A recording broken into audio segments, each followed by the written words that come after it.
ഈ Kasaragod Kumbla higher secondary സ്കൂളിലെ കലോത്സവ സമയത്ത് പലസ്തീൻ അനുകൂല മൈം അവതരിപ്പിച്ചത് അത് വലിയ വിവാദങ്ങളൊക്കെ ഉണ്ടായിരുന്നല്ലോ. അതുകൊണ്ടാണ് ആ കലോത്സവം അന്ന് നിർത്തിവെച്ചത്. ഇന്നത്തെ ദിവസം ആ കലോത്സവം വീണ്ടും നടത്തിയിരിക്കുകയാണ്. വിവാദമായ മൈം തന്നെ വീണ്ടും കുട്ടികൾ ആരെങ്കിലും അവതരിപ്പിച്ചു. കനത്ത പോലീസ് കാവലിലൊക്കെ ആയിരുന്നു ഈ കലോത്സവം നടന്നത്. വിദ്യാർത്ഥികളുടെ പ്രതികരണവും വരുന്നുണ്ടായിരുന്നു. ഈ മൈം അവതരിപ്പിക്കാൻ കഴിഞ്ഞതിൽ വലിയ സന്തോഷവും കൂടി അവർ പ്രകടിപ്പിച്ചു. ഓടിപ്പിച്ച സാറന്മാരുടെ മുന്നിൽ വീണ്ടും നമ്മൾ കളിക്കാൻ പറ്റിയല്ലോ, നല്ല സന്തോഷം. നമ്മള് വ്യക്തമാക്കി.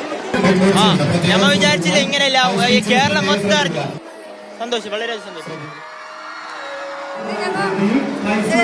തെറ്റിക്കാതെ നിയമം ഫുള്ള് പാലിച്ചിട്ടല്ല കളിച്ചിരുന്നത്. ഇങ്ങനെ അവസരം കിട്ടുമെന്ന് പ്രതീക്ഷിച്ചില്ല. അന്ന് ആ സംഭവം ഉണ്ടായാൽ കിട്ടിയാൽ വളരെ സന്തോഷം. നിങ്ങൾക്ക് എല്ലാവർക്കും വളരെ നന്ദി. സാരംഗ് സുരേഷ് വിവരങ്ങളുമായി ചേരുന്നുണ്ട്. സാരംഗെ, ആ വേദിയിൽ പോയിട്ടുണ്ടായിരുന്നു. അപ്പോൾ വലിയ വിവാദമൊക്കെ ആയിരുന്നല്ലോ, കുട്ടികൾ സന്തോഷമൊക്കെ പ്രകടിപ്പിക്കുന്നുണ്ട്. മറ്റെന്തെങ്കിലും തരത്തിലുള്ള അനിഷ്ട സംഭവങ്ങളോ മറ്റോ ഉണ്ടായിട്ടുണ്ടോ? പ്രതിഷേധവും അങ്ങനെ മറ്റോ വലിയ പോലീസ് സുരക്ഷയൊക്കെ ഉണ്ടായിരുന്നല്ലോ.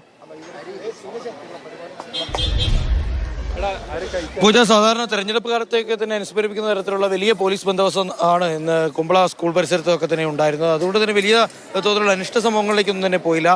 ഏതെങ്കിലും തരത്തിലുള്ള ഒരു പ്രശ്നം, സംഘർഷം വിദ്യാർത്ഥികൾക്കിടയിൽ നിന്ന് അധ്യാപകർക്കിടയിലേക്ക് ഉണ്ടാവുകയാണെങ്കിൽ അത് BJP പ്രവർത്തകർ തടയുമെന്നൊക്കെ തന്നെ BJP പ്രവർത്തകർ ആദ്യഘട്ടത്തിൽ തന്നെ പ്രഖ്യാപിച്ചിരുന്നു. അതേ തുടർന്ന് BJP പ്രവർത്തകർ മാർച്ച് നടത്തുന്ന ഒരു സാഹചര്യം ഉണ്ടായിരുന്നു. എന്നാൽ വിദ്യാർത്ഥികൾ തീർത്തും സമാധാനപരമായാണ് മൈമ് കലോത്സവ വേദിയിൽ അവതരിപ്പിച്ചത്. തീർത്തും സമാധാനപരമായി പൂർണ്ണമായി കലോത്സവ മാനുവൽ പാലിച്ചുകൊണ്ടുള്ള രീതിയിൽ 6 വിദ്യാർത്ഥികൾ ചേർന്നാണ് പരിപാടി നടത്തിയത്. അതിനുശേഷം പിന്നീട് കുട്ടികൾ വേദിയിലേക്ക് പോകുന്ന സമയത്ത് കുട്ടികൾ കഫിയ ധരിച്ചുകൊണ്ടാണ് വേദിയിലേക്ക് പോയത്. അതിനുശേഷം വേദിയിൽ നിന്ന് തിരിച്ചിറങ്ങിയ കുട്ടികൾ സഹപാഠികളോടൊപ്പം ഫ്രീ പാലസ്തീൻ മുദ്രാവാക്യം വിളിക്കുകയും ചെയ്തു. അതിനുശേഷം വിദ്യാർത്ഥികൾ അവിടെ നിന്ന് പിരിഞ്ഞു പോവുകയാണ് ഉണ്ടായത്. ഇന്ന് രാവിലെ തന്നെ നാടകം, മോണോയ്ക്ക്, അതോടൊപ്പം തന്നെ മൈമടക്കമുള്ള പ്രധാനപ്പെട്ട ഇനങ്ങളൊക്കെ തന്നെ ഇവിടെ നടന്നുകൊണ്ടിരിക്കുകയാണ്. ഇപ്പോൾ വിദ്യാർത്ഥികൾ നമ്മളോടൊപ്പം ചേരുന്നുണ്ട്. എന്ത് തോന്നുന്നു അന്നത്തെ ഒരു സാഹചര്യം? വളരെ സന്തോഷമുണ്ട്. പിന്നെ നമ്മ വിചാരിച്ചില്ലായിരുന്നു. പിന്നെ എല്ലാവരും സപ്പോർട്ട് ചെയ്ത് നമുക്ക് ഇതിനൊരു ചാൻസ് തന്നു. നമ്മൾ നല്ല രീതിയിൽ പെർഫോമൻസ് ചെയ്തു. നമുക്ക് വളരെ സന്തോഷമുണ്ട്. ശരി സാരംഗ, ആ കുട്ടികൾ അവർ സന്തോഷം പ്രകടിപ്പിക്കുന്നുണ്ട്.